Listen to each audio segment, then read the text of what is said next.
ಅಖಂಡ ಟು ತಾಂಡವಂ ಇದರ ಒಂದು ಅಫಿಷಿಯಲ್ ಟ್ರೈಲರ್ನ ರಿಲೀಸ್ ಮಾಡಿದರು. ಯಾವ ರೀತಿಯಾಗಿ ಟ್ರೈಲರ್ ಇತ್ತಂದ್ರೆ, ಟ್ರೈಲರ್ ಅಂದ್ರೆ ಈ ಥರ ರಿಲೀಸ್ ಮಾಡ್ಬೇಕಂತೇಳಿ ತೋರಿಸ್ಕೊಡುವಂಥ ಟ್ರೈಲರ್ ಅಂತ ಹೇಳ್ಬೋದು. ನನ್ನ ಪ್ರಕಾರ ಹೇಳ್ತಾನು ಟಾಪ್ ಕ್ಲಾಸ್ ಟ್ರೈಲರ. ಯೂಸ್ ಮಾಡಿದಂಥ VFX ಎಫೆಕ್ಟ್ಗಳಾಗಲಿ, ಗ್ರಾಫಿಕ್ಸ್ ಡಿಸೈನ್ಗಳಾಗಲಿ, ಬ್ಯಾಕ್ಗ್ರೌಂಡ್ ಮ್ಯೂಸಿಕ್ ಆಗಲಿ ಅಲ್ಟಿಮೇಟ್ ಲೆವೆಲ್ ಒಳಗಿತ್ತು ಅಂತ ಹೇಳ್ಬೋದು. ಇದನ್ನು ನಾವು ಕನ್ನಡ ಲ್ಯಾಂಗ್ವೇಜ್ ಕೂಡ ನೋಡಿದ್ವು. ಅಂದ್ರೆ ಆಬ್ವಿಯಸ್ಲಿ ಹೇಳ್ತಾನು ಬಹಳಷ್ಟು ಹೈಪನ್ನು ಕ್ರಿಯೇಟ್ ಮಾಡುವಂಥ ಮೂವಿ ಅಂತ ಹೇಳ್ಬೋದು ನನ್ನ ಪ್ರಕಾರ. ಆನಂತರ ಈ ಒಂದು ಮೂವಿ ಒಳಗೆ ನಾವು ಮೇನ್ ರೋಲ್ ಒಳಗೆ ನಂದಮುರಿ ಬಾಲಕೃಷ್ಣ ಅವರನ್ನು ನೋಡ್ತೇವೆ. ಆಬ್ವಿಯಸ್ಲಿ ಅವ್ರ ಆ್ಯಕ್ಟಿಂಗ್ ಮಾತ್ರ ಟಾಪ್ ಕ್ಲಾಸ್ ಒಳಗೆ ಐತಿ. ನನ್ನ ಪ್ರಕಾರ ನೋಡೋದಾದ್ರೆ ಎರಡು ಥರ ಗೆಟಪ್ ಒಳಗಿರು ಕಾಣೋ ಸಿಚುವೇಶನ್ ಈ ಒಂದು ಮೂವಿ ಕಾಣಕ್ಕೆ ಸಿಗ್ತೈತಿ. ಆನಂತರ ಒಂದಷ್ಟು ಬ್ಲ್ಯಾಕ್ ಮ್ಯಾಜಿಕ್ ರಿಲೇಟೆಡ್ ಕೂಡ ಇರ್ತೈತಿ. ಆನಂತರ ಬಹಳಷ್ಟು ರೀತಿಯ ಒಂದು ಧರ್ಮಕ್ಕೆ ರಿಲೇಟೆಡ್ ಕೂಡ ಇರ್ತೈತಿ. ಅಂದರೆ ನಾವು ಟ್ರೈಲರ್ ಕೇಳಿದ್ದು ಒಂದು ಜಗತ್ತಿಗೆ ಒಂದೇ ಧರ್ಮ, ಅದ ಸನಾತನ ಧರ್ಮ. ಆನಂತರ ಒಂದು ದೇಶ, ಒಂದು ಸರ್ವಶ್ರೇಷ್ಠ ದೇಶ ಅಂದ್ರೆ ಅದು ಭಾರತ ದೇಶ ಅಂತೇಳಿ ಒಂದು ಟ್ರೈಲರ್ ಒಳಗೆ ಎಲ್ಲ ಸೀನ್ಗಳು ಅದನ್ನೇ ಎತ್ತಿ ಹೇಳ್ತಿದ್ವು.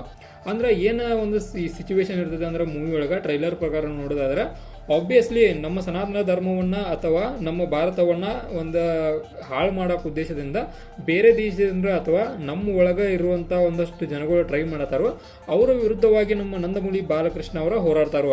ಇದನ್ನು ಯಾವ ರೀತಿಯಾಗಿ ತೋರಿಸ್ತಾರೆ ಅನ್ನೋದು ಮೂವಿ ನೋಡಬೇಕು. ಬಟ್ ಒಂದು ಹಿಸ್ಟಾರಿಕಲ್ ಹಿಂಟ್ ಮಾತ್ರ ಮೂವಿ ಪಕ್ಕ ಇರ್ತೈತಿ. ಅದು ಮಾತ್ರ ಅಲ್ಟಿಮೇಟ್ ಲೆವೆಲ್ ಹೋಗಿರ್ತೈತಿ. ಯಾವ ಕಾರಣಕ್ಕಂದ್ರೆ ನಂದಮುರಿ ಬಾಲಕೃಷ್ಣ ಅವರ ಕೈಯಾಗ ತ್ರಿಶೂಲ ಹಿಡಿದ ನಿತ್ರ ಅಂದ್ರೆ ಯಾವ ರೀತಿಯಾಗಿ ಕಾಣತಾರಂದ್ರೆ ಅಲ್ಟಿಮೇಟ್ ಲೆವೆಲ. ಮತ್ತು ಇವರ ಫೈಟಿಂಗ್ ಸೀನ್ಗಳಂತ್ರಿ ಹೇಳೋದೇ ಬೇಡ, ಅದು ಮಾತ್ರ ಟಾಪ್ ಕ್ಲಾಸ್ ಒಳಗಿತ್ತು. ನನ್ನ ಪ್ರಕಾರ ಓವರಾಲ್ ಆಗಿ ನೋಡೋದಾದ್ರೆ ಟ್ರೈಲರ್ ಅಂದ್ರೆ ಹಿಂಗೆ ಟ್ರೈಲರ್ ರಿಲೀಸ್ ಮಾಡಬೇಕು, ಇಲ್ಲಾಂದ್ರೆ ಟ್ರೈಲರ್ ರಿಲೀಸ್ ಮಾಡಬಾರ್ದು ಅನಿಸ್ತು. ಆ ರೀತಿ ಒಳಗೆ ಟ್ರೈಲರ್ ಲೈಕ್ ಆಯ್ತು. ಆಬ್ವಿಯಸ್ಲಿ ಈ ಟ್ರೈಲರ್ಗೆ 5 ಸ್ಟಾರ್ನ ಕೊಡ್ತಾನೋ, ಕಾರಣ ಟಾಪ್ ಕ್ಲಾಸ್ ಒಳಗಿತ್ತು. ನೀವು ನೋಡ್ರೆ ಏನಾರ ನಿಮ್ಮ ಅನಿಸಿಕೆ ಕೆಳಗಡೆ ಕಾಮೆಂಟ್ ಬಾಕ್ಸ್ ಕಾಮೆಂಟ್ ಮಾಡಿರಿ, ನೋಡೋಣ ನಿಮ್ಮ ಅನಿಸಿಕೆ ಏನಂತೇಳಿ. ಆನಂತರ ಟ್ರೈಲರ್ ಬಗ್ಗೆ ಮುಂದುವರಿದಾದ್ರೆ ಈ ಒಂದು ಮೂವಿಯನ್ನು ಡೈರೆಕ್ಟ್ ಮತ್ತು ರೈಟ್ ಮಾಡಿರುವಂಥವ್ರ ಒಂದು ಬೋಯಪತಿ ಶ್ರೀನು ಅವರ ಅಲ್ಟಿಮೇಟ್ ಲೆವೆಲ್ ಡೈರೆಕ್ಟ್ ಮಾಡಿದ್ದಾರೆ ಅಂತ ಹೇಳ್ಬೋದು ನನ್ನ ಪ್ರಕಾರ. ಆನಂತರ ಎಲ್ಲ ಕೂಡ ಅಂದ್ರೆ ಮ್ಯೂಸಿಕ್ ಆಗಲಿ ಎಲ್ಲ ಕೂಡ ಟಾಪ್ ಕ್ಲಾಸ್ ಒಳಗಿತ್ತು, ಅದರ ಬಗ್ಗೆ ಎರಡು ಮಾತಿಲ್ಲ. ಆನಂತರ ಇದ್ರ ಫೈಟಿಂಗ್ ಸೀನ್ಗಳು ಏನು ಬರ್ತಾವಲ್ಲ ಅವು ಮಾತ್ರ ಆಬ್ವಿಯಸ್ಲಿ ಮನಸ್ಸಿಗೆ ಟಚ್ ಆಗುವಂಥ ಫೈಟಿಂಗ್ ಸೀನ್ಗಳ ನೀವು ಇಮ್ಯಾಜಿನ್ ಕೂಡ ಮಾಡೋಕ್ಕಾಗಲ್ಲ. ಆ ರೀತಿಯಾದ ಫೈಟಿಂಗ್ ಸೀನ್ಗಳನ್ನು ಈ ಒಂದು ಮೂವಿಗೆ ನೋಡ್ತೇವೆ. ಆನಂತರ ಒಂದು ಬ್ಲ್ಯಾಕ್ ಮ್ಯಾಜಿಕ್, ಆನಂತರ ಒಂದಷ್ಟು ದುಷ್ಟ ಶಕ್ತಿಗಳು ಯಾವ ರೀತಿಯಾಗಿ ಒಂದು ದೇಶವನ್ನು ಹಾಳು ಮಾಡೋಕೆ ಟ್ರೈ ಮಾಡತ್ತವು. ಆನಂತರ ಈ ರೀತಿಯಾದ ಸಿಕ್ವೆಲ್ ಸೀನ್ಗಳನ್ನು ಆಬ್ವಿಯಸ್ಲಿ ಈ ಒಂದು ಮೂವಿಯಾಗಿ ನೋಡಕ್ಕೆ ಸಿಗ್ತಾವೆ. ಬಟ್ ಓವರಾಲ್ ಆಗಿ ನೋಡೋದಾದ್ರೆ ಮೂವಿ ಮಾತ್ರ ಒಂದು ಹಿಸ್ಟಾರಿಕಲ್ ಹಿಂಟನ್ನು ಇಟ್ಕೊಂಡು ಕಸ ಮುಂದುವರಿಯುವಂಥ ಚಾನ್ಸ್ ಐತಿ. ಇವರು ಸೀನ್ ಆನಂತರ ಗೆಟಪ್ಪನ್ನು ನೋಡಿರೋ ಒಂಥರ ಅಗೋರಿ ಥರ ಕಾಣತ್ತಾರೋ. ನೋಡೋನು ಯಾವ ಥರ ಮೂವಿ ಒಳಗೆ ಇರ್ತಾರಂತೇಳಿ. ಆನಂತರ ನನಗೊಂದು ಏನು ಲೈಕ್ ಆತಂದ್ರೆ ಇನ್ನೊಂದು ಆ ಹಿಮಾಲಯ ಸೀನ್ ಆಗಲಿ. ಆನಂತರ ಇನ್ನೊಂದು ಭಾಳಷ್ಟು ಇಂಪಾರ್ಟೆಂಟ್ ಅಂದ್ರೆ ಒಂದು ಹಿರಣ್ಯಕಶಿಪನ ರೋಲ್ ಕೂಡ ಇದ್ರೋ ನೋಡ್ತೇವೆ ನಾವು. ಅಂದ್ರೆ ಅದನ್ನು ಕೂಡ ನಾವು ಟ್ರೈಲರ್ ನೋಡಿದ್ವು. ಅದು ಮಾತ್ರ ಅಲ್ಟಿಮೇಟ್ ಲೆವೆಲ್ ಹೋಗಿರೋ ಚಾನ್ಸ್ ಐತಿ. ನೋಡೋಣ ಹಿರಣ್ಯಕಶಿಪ ಅವರು ಕೂಡ ಇದ್ರಾಗ ಒಂದು ರೋಲನ್ನು ಯಾವ ರೀತಿಯಾಗಿ ನಿಭಾಯಿಸ್ತಾರೆ ಅಂತೇಳಿ. ಅಂದ್ರೆ ಆ ಸೀನ್ ಕೂಡ ಐತಿ. ಅಂದ್ರೆ ಭಕ್ತರ್ ಪ್ರಹ್ಲಾದಂದ ಒಂದು ಸೀನ್ ಅಂತ ಹೇಳ್ಬೋದು ನಾವು, ಅದು ಕೂಡ ಐತಿ ಮೂವಿ ಒಳಗೆ. ಒಟ್ಟು ಓವರಾಲ್ ಆಗಿ ಹಿಸ್ಟಾರಿಕಲ್ ಮೂವಿ ಒಳಗೆ ಇರೋ ಚಾನ್ಸ್ ಐತಿ. ಒಟ್ಟು ಮೂವಿ ಮಾತ್ರ ಒಂಥರ ಟಾಪ್ ಕ್ಲಾಸ್ ಒಳಗಿತ್ತಂದ್ರೆ ನನ್ನ ಅನಿಸಿಕೆ. ಮೂವಿನೂ ಇದೇ ಥರ ಇರ್ತೈತಿ ಅಂತೇಳಿ ಅಂದ್ಕೊಂಡು ಬಟ್ ಬಹಳಷ್ಟು ಹೋಪ್ ಇಟ್ಕೊಳ್ಳೋದು ಬೇಡ, ಮಾತ್ರ ಬೆಂಕಿ ಐತೆ ಅಂತ ಹೇಳ್ತಾನೆ ಇಷ್ಟ. ಯಾವ ಕಾರಣಕ್ಕಂದ್ರೆ ನಾವು ಹೋಪ್ ಇಟ್ಕೊಂಡು ಎಲ್ಲ ಭಾಳಷ್ಟು ನಮಗೆ ಪ್ರಾಬ್ಲಮನ್ನು ಮಾಡ್ತಾವೆ. ಅಂದ್ರೆ ಅವು ಚಲೋನೇ ಇರೋದಿಲ್ಲ ಹೋಪ್ ಇಟ್ಕೊಂಡು ಕುಂತ್ರ. ಬಟ್ ಈ ಮೂವಿ ಯಾವ ಥರ ಆಗದೇ ಇರಲಿ ಅನ್ನೋ ನಮ್ಮ ಆಶಯ.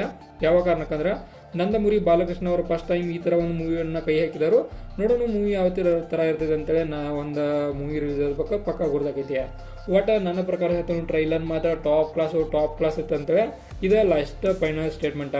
ಆಬ್ವಿಯಸ್ಲಿ ಈ ಥರ ಮೂವಿಗಳು ಭಾಳಷ್ಟು ಹೈಪನ್ನು ಕ್ರಿಯೇಟ್ ಮಾಡ್ತಾವೆ. ಅದರೊಳಗೆ ನಮ್ಮ ನಂದಮುರಿ ಬಾಲಕೃಷ್ಣ ಅವ್ರ ಮೂವಿಯನ್ನು ಅಂತಲೇ ಇದು ಕೂಡ ಭಾಳಷ್ಟು ಹೈಪನ್ನು ಕ್ರಿಯೇಟ್ ಮಾಡೈತಿ. ಆ ಹೈಪ್ ಯಾವುದೇ ಕಾರಣಕ್ಕೆ ಕೆಳಗೆ ಬೆಳೆದೇ ಇರಲಿ ಅಂತೇಳಿ ಒಂದು ನಮ್ಮ ಆನಂತರ ಮೂವಿ ರಿಲೀಸ್ ಆಗ್ಬೇಕು, ಪಕ್ಕಾ ಮೂವಿ ಬಗ್ಗೆ ಮಾತಾಡೋಣ. ಮಾತ್ರ ಈ ಮೂವಿ ನೋಡೋಕೆ ಮಾತ್ರ ಪಕ್ಕಾ 100% ಹೋಗೋದನ. ಯಾವ ಕಾರಣಕ್ಕಂದ್ರೆ ಟಾಪ್ ಕ್ಲಾಸ್ ಟ್ರೈಲರ್ ಇತ್ತು ಮತ್ತು ಟೀಸರ್ ಕೂಡ ಇದ್ರದ್ದು ಅಲ್ಟಿಮೇಟ್ ಲೆವೆಲ್ ಒಳಗಿತ್ತು. ಆ ಕಾರಣಕ್ಕೆ ಈ ಒಂದು ಮೂವಿ ಭಾಳಷ್ಟು ಹೈಪನ್ನು ಕ್ರಿಯೇಟ್ ಮಾಡಿದೆ ಅಂತೇಳಿ ಹೇಳ್ಬೋದು. ನಿಮ್ಮ ಅನಿಸಿಕೆ ಏನಂತ ಕೆಳಗಡೆ ಕಾಮೆಂಟ್ ಬಾಕ್ಸ್ ಐತಿ, ನಿಮಗೋಸ್ಕರನ ಐತಿ. ಕಾಮೆಂಟ್ ಮಾಡಿ ಒಂದು ಕಾಮೆಂಟನ್ನು ಜಡ್ಜ್ ಹಾಕಿಬಿಡ್ರಿ, ನೋಡೋಣ. ಇದಾಗಿತ್ತ ನಮ್ಮ ನಂದಮುರಿ ಬಾಲಕೃಷ್ಣ ಅವರ ಅಖಂಡ ಟು ತಾಂಡವಂ ಇದೊಂದು ಅಫಿಷಿಯಲ್ ಟ್ರೈಲರ್ ರಿವ್ಯೂ. ಇದೇ ಥರ ನಿಮ್ಗೆ ಇನ್ಫಾರ್ಮೇಟಿವ್ ವಿಡಿಯೋಗಳು ಬೇಕಾದ್ರೆ ಚಾನಲ್ ಸಬ್ಸ್ಕ್ರೈಬ್ ಮಾಡ್ಕೊರಿ. ವಿಡಿಯೋ ಇನ್ಫಾರ್ಮೇಟಿವ್ ಆದ್ರೆ ಮಾತ್ರ ಒಂದು ಲೈಕ್ ಕೊಟ್ಟು ನಮ್ಗೆ ಸಪೋರ್ಟ್ ಮಾಡೋದನ್ನು ಮರಿಬೇಡ್ರಿ.